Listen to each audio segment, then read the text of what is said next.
अस्सलाम वालेकुम स्टूडेंट्स, कैसे हैं आप सब। जो काम साथ साथ करते जाना है, रिटन प्रैक्टिस करनी है आपने इस सब की।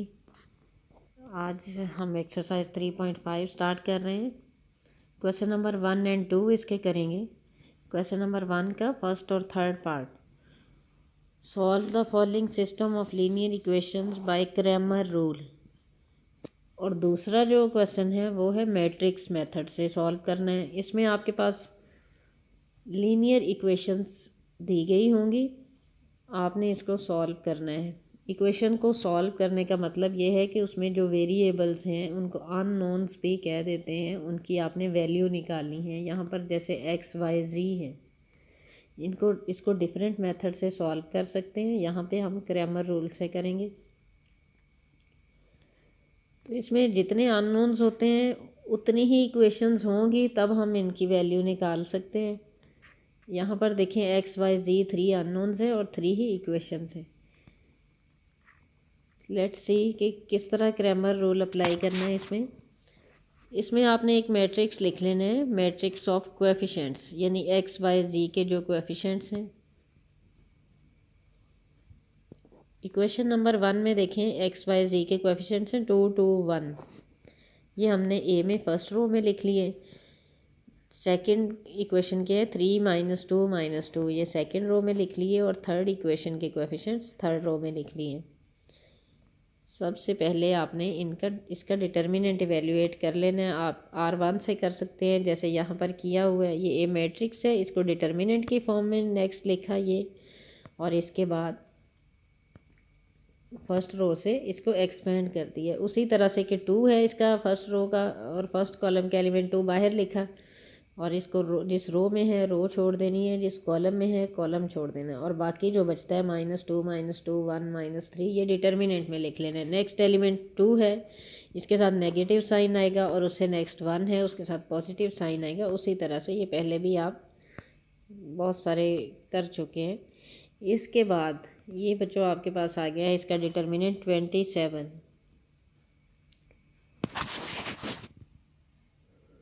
जी नेक्स्ट हमने क्या करना है कि ये D1 D2 D3 ये वैल्यूएट करने हैं। ये क्या चीज़ है D1 D2 D3?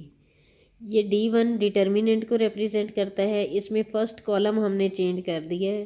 First column की जगह पे वो जो पहले था हमारे पास,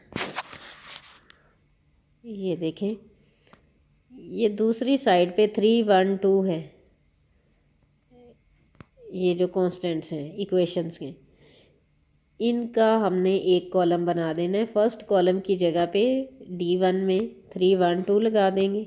ये देखें, ये 3 1 2 फर्स्ट कॉलम में आ गया। सेकंड और थर्ड कॉलम ए के जैसे थे उसी तरह से रहेंगे। और ये डिटर्मिनेंट आपने फर्स्ट रो से ही एक्सपेंड करके एवेल्यूएट कर लिया है। ये भी हमारे पास 27 है। अब D2 डिटर्मिनेंट क्या होगा, इसमें फर्स्ट और थर्ड डिटर्मिनेंट वही रहेंगे जो ए के हैं। सेकंड जो कॉलम है इसका, सॉरी, फर्स्ट और सेकंड कॉलम वही रहेंगे।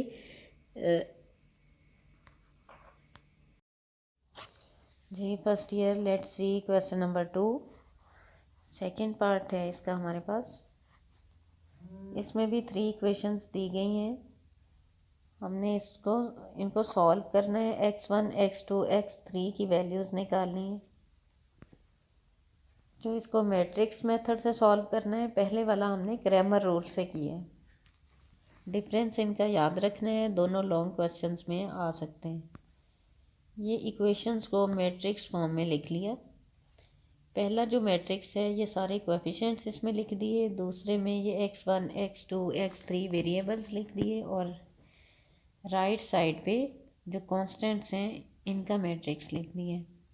पहले मैट्रिक्स को ए कह दिए, दूसरे को x के इक्वल ले लिए, और तीसरा b है हमारे पास। तो इक्वेशंस को हम मैट्रिक्स फॉर्म में इस तरह लिख सकते हैं, ax इक्वल टू b। ए को जब दूसरी तरफ लेके जाएंगे तो ये ए इन्वर्स हो जाएगा, x equal to A inverse b। अब हमने इसी में वैल्यूज निकालनी, ये x की लगा देंगे, x1 x2 x3 A inverse A inverse हमारे पास आएगा ए से, वो वैल्यू लगाएंगे, और बी का ये जो कॉलम मैट्रिक्स है यहाँ से वैल्यू आएगी। हमें पता है ए इनवर्स होता है हमारे पास adjoint of A over A determinant. सबसे पहले हम इसका डिटर्मिनेंट निकालेंगे, ये आप बार बार इवेल्युएट कर चुके हैं। इसी तरह से आपने फर्स्ट रो से एक्सपेंड करके ए का डिटर्मिनेंट निकाल लिए। इसके बाद एडजॉइंट के लिए क्या करना है बच्चों? एडजॉइंट के लिए हमने ये कोफैक्टर्स लिखे हुए हैं A11, A12, A13। एडजॉइंट होता क्या है? पहले आप सिर्फ 2x2 ऑर्डर का एडजॉइंट लिखते रहे हैं, यहाँ पर आप 3x3 ऑर्डर का एडजॉइंट लिखेंगे। इसमें आपने ये करना है कि ए के हर एलिमेंट का कोफैक्टर निकालते जाना है। ये मैंने पहले आपको एक्सप्लेन कर दिया हुआ है कि कोफैक्टर्स क्या होते हैं। इसमें ए में 9 एलिमेंट्स हैं, 3x3 ऑर्डर का है ना, तो इसमें टोटल एलिमेंट्स 9 हैं। आपको 9 कोफैक्टर्स निकालने पड़ेंगे। उसके बाद आप क्या करेंगे कि पहली रो के जो कोफैक्टर्स हैं उनको पहले कॉलम में लिख देना, यानी उनका ट्रांसपोज ले लेना। तो ये देखें, एडजॉइंट को इसी तरह से लिखा हुआ है, adjoint of A equal to ये कोफैक्टर्स जो कैपिटल ए से रिप्रेजेंट किए हुए हैं, A11, A12, A13 ये सारे, और इनका ट्रांसपोज लिखा गया है। पहले आपने ये कोफैक्टर्स निकालने हैं। ये मैंने बताया था आपको कि A11 ये कैसे लेना है, -1 रेज टू दी पावर, ये ए के साथ जो डिजिट्स लगे हुए हैं ये 1 + 1 लिख देना है। अगर A13 होगा तो हम लिख देंगे -1 रेज टू दी पावर 1 + 3, सब के साथ इसी तरह से आएगा। इसके बाद क्या करना है कि जो ए मैट्रिक्स हमने पहले लिखा हुआ है उसमें ये 1 1 का मतलब है कि हमने फर्स्ट रो और फर्स्ट कॉलम का एलिमेंट लेना है, उसमें से फर्स्ट रो और फर्स्ट कॉलम को छोड़ के बाकी जो 2x2 ऑर्डर का डिटर्मिनेंट है वो लिखना है। यानी कोफैक्टर में हम एक -1 raise to the power something, जो भी ये ए के साथ डिजिट्स होंगे वो लिखेंगे, और साथ में ये 1 1 अगर है तो फर्स्ट रो फर्स्ट कॉलम छोड़ देनी है। अगर 1 2 है ये देखें तो हम क्या लिखेंगे, -1 रेज टू दी पावर 1 + 2, और ए जो पहले मैट्रिक्स लिखा हुआ है उसका फर्स्ट रो और सेकंड कॉलम छोड़ देनी है। तो इसको आपने सिंप्लीफाई कर लेना है, ये सारे के सारे 9 निकाल के कोफैक्टर्स उसमें लिख देने हैं। पहले एलिमेंट का पहले की जगह रो में, दूसरी का दूसरे की जगह, और पहली रो के ही जो तीनों एलिमेंट्स हैं वो फर्स्ट रो में लिख देने। इसके बाद इनका ट्रांसपोज ले लेना है। ये देखें, ये जब ट्रांसपोज लेंगे 0 4 2 ये फर्स्ट कॉलम में आ जाएगा, 1 -5 -1 ये सेकंड कॉलम में आ जाएगा, और 1 1 1 थर्ड रो है ये थर्ड कॉलम बन जाएगा। ये हमारे पास एडजॉइंट आ गया। अब हमने ए इनवर्स का फार्मूला अप्लाई कर दिया, adjoint of A over A determinant, तो ये इसमें वैल्यूज़ लगा दी हैं। अब ये 1/2 बाहर है, इसी तरह से इसको लिखें।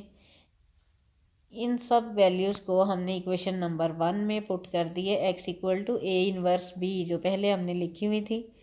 तो ये A इनवर्स और B जो कॉलम मैट्रिक्स है वो लिखा है, इनको मल्टीप्लाई कर देना है। देखिए अब पहला जो मैट्रिक्स ये लिखा हुआ है 0 1 1 4 -5 1 ये 3/3 ऑर्डर का है, और दूसरा जो है ये 3/1 का है। तो दरमियान वाले डिजिट सेम हो गए, आंसर जो आएगा वो 3/1 होगा उसका ऑर्डर।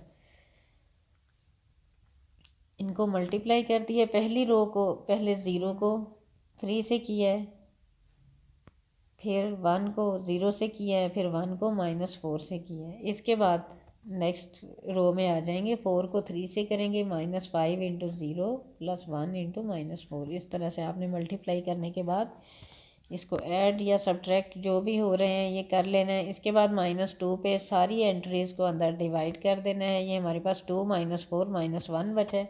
अब हमने ये कंपेयर कर लेना है, x1 की वैल्यू 2 आ जाती है, x2 हमारे पास -4 आता है, और x3 -1।